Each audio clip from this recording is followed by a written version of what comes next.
Good morning po. Tayo po'y mag-aral ng salita ng Diyos. The Gospel of Luke chapter 24 verse 49. Tandaan ninyo, isusugo ko sa inyo ang ipinangako ng aking Ama. Kaya huwag kayong aalis sa Jerusalem hanggat hindi kayo napagkakalooban ng kapangyarihang mula sa langit. Endued with power from on high.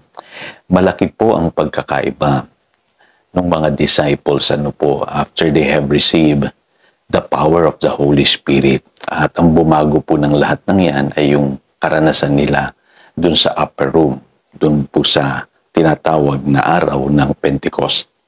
At alam niyo po, sabi sa Mark chapter 16 verse 20, ito po yung ginagawa na ng mga alagad after they have received the power of the Holy Spirit. Sabi diyan, then the disciples went out and preached everywhere, and the Lord worked with them and confirmed His word by the signs that accompanied it. Kaya kung mapapansin niyo po, sa pag-aaral natin last week, ito po, binanggit po ni Pedro dun sa lalaki na lumpo simula nung isinilang. Sabi niya, silver and gold I do not have, but what I have I give. In the name of Jesus Christ of Nazareth, walk. No?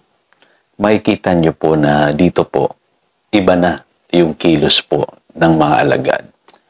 Dahil taglay na nila sa kanilang buhay yung kapangyarihan ng Espiritu Santo. Pero alam niyo po, kung malalaman lamang natin kung paano sila kumilos nung hinuli ang Panginoong Jesus, dinakip, ay siguro isipin natin, mukhang magkaiba itong mga alagad na ito doon sa alagad na nakikita po natin sa Book of Acts. Kasi mapapansin nyo po na sila po'y nagtago, natakot, nung hinuli ang Panginoong Jesus. At in fact, si Peter po ay idininay niya ang ating Panginoon. At ito po'y masakit na katotohanan. Nung nabuhay namang muli ang Panginoong Jesus, hindi lamang si Tomas ang hindi naniwala. Mababasa po ninyo sa Mark chapter 6, verse 14, majority of the disciples ay hindi po nila pinaniwalaan ang pagkabuhay na mangbuli ng Panginoong Jesus. Kaya ang sabi diyan, Jesus rebuked them for their lack of faith and their stubborn refusal to believe. So akala natin si Tomas lang ang nag-alinlangan. Lahat po pala ng mga alagad. Kaya ito yung klase ng tao na makikita natin po na gagamitin ng Panginoon para ipangaral ang mabuting balita. Mga takot, mga duwag, mga taong hindi naniwala sa Panginoong Jesus na nabuhay namang muli bagamat nakasama nila ang Panginoong Jesus for 3.5 years. Paano nangyari na dito sa aklat ng mga gawa ay biglang-bigla yung kanilang transformation. Bigla silang tumapang. Si Pedro po ay nangaral doon po sa Acts chapter 2 at verse 41 makikita natin na 3,000 kaagad ang nadagdag sa kanilang bilang.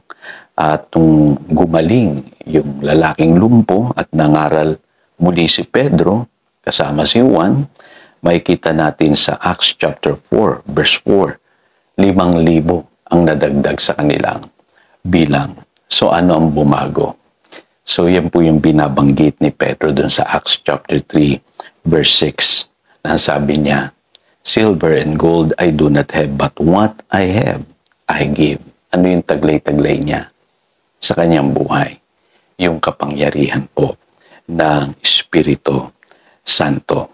Ngayon, papansin niyo po na sa ministry o sa ating paglilingkod sa Diyos, madali po natin sabihin na ako'y maglilingkod sa Diyos. Pero katulad po ni Peter and John, magtataka tayo, pagka dumating na yung mga problema at pagsubok at maraming hadlang sa ating paglilingkod, marami sa atin ang hindi nakapagpapatuloy. At alam niyo po ba kung bakit? Kasi po hindi natin taglay-taglay yung kapangyarihan ng Espiritu Santo. Nalulungkot po ako pagka nakakabalita po ako ng mga manggagawa na nanghihina, napapagod sa ministry, natatakot, or even do sa mga mananampalataya na dating on fire pero ngayon ay nanlalamig na. Alam niyo po, ang sikreto po talaga sa paglilingkod ay ang kapangyarihan ng Espiritu Santo. Kaya alam niyo po, simula nung ibinigay sa atin ng Holy Spirit, dun po sa araw ng Pentecost, dapat taglayin natin sa ating buhay ang kapangyarihan nito. Kaya ang pinakamagandang prayer po dyan, every day, ay Lord, fill me with your Holy Spirit. At mapapansin niyo po kung magtitiwala tayo sa kanyang kapangyarihan, magagawa natin ang lahat ng pinagagawa sa atin ng Diyos. At alam niyo po, sa buhay na ito, napansin ko lamang po, no? Minsan nananangan tayo sa husay natin at galing. Minsan ang tiwala natin ay sa dunong natin.